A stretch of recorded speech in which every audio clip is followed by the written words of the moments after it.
1 Kings chapter 19. Flight to Horeb. Ahab told Jezebel all that Elisha had done. He had murdered all the prophets by the sword. Jezebel then sent a messenger to Elisha and said, "May the gods do thus to me and more, if by this time tomorrow I have not done with your life what is done to each of them." Elijah was afraid, and he fled for his life, going to Beersheba of Judah. He left his servant there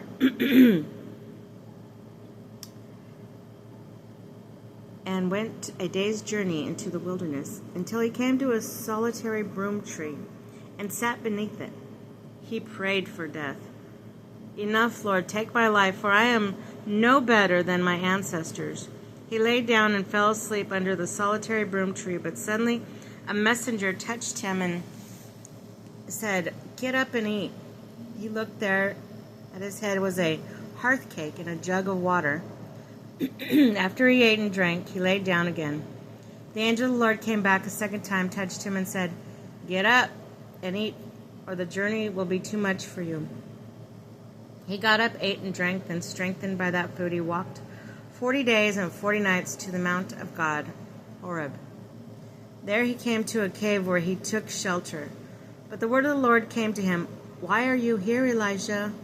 He answered, "I have been most zealous for the Lord, the God of hosts, but Israelites have forsaken your covenant.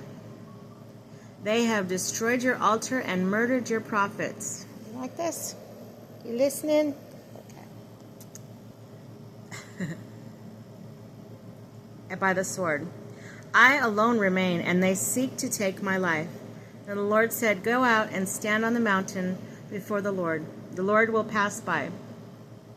There was a strong and violent wind rendering in the mountains and crushing rocks before the Lord.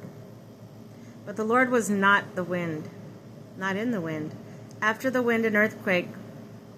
But the Lord was not in the earthquake. After the earthquake, fire. But the Lord was not in the fire. After the fire, a lightning sound. A light, silent sound.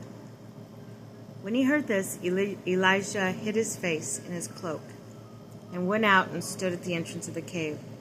A voice said to him, "Why are you here, Elisha?" He replied, "I have been most zealous for the Lord, the God of hosts, but the Israelites have forsaken your covenant. They have destroyed your altars and murdered your prophets by the sword. I alone remaining, and they seek to take my life." Listening? Good kitty. The Lord said to him, "Go back, take the desert road to Damascus. When you arrive, you shall anoint Hazael as king of Aram. You shall also anoint Jehu, son of Nimshi, as king of Israel, and Elisha, son of Shaphat, as Abel-Meholah, as prophet to succeed you. Anyone who escapes the sword of Hazael, Jehu will kill. Anyone who escapes the sword of Jehu, Elisha will kill. But I will spare 7,000 in Israel, every knee that has not been bent to Baal, every mouth that has not kissed him." Elisha set out and came upon Elisha, son of Shaphat, as he was plowing with the 12 yoken of oxen. He was flowing the 12th. Elisha went over to him and threw his cloak on him.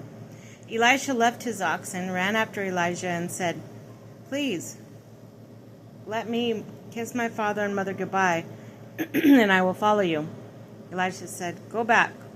What I have done to you." Elisha left him and, taking the yoke of oxen, slaughtered them.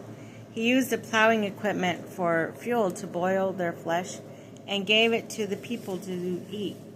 Then he left and followed Elisha to serve him. Domino. Yeah.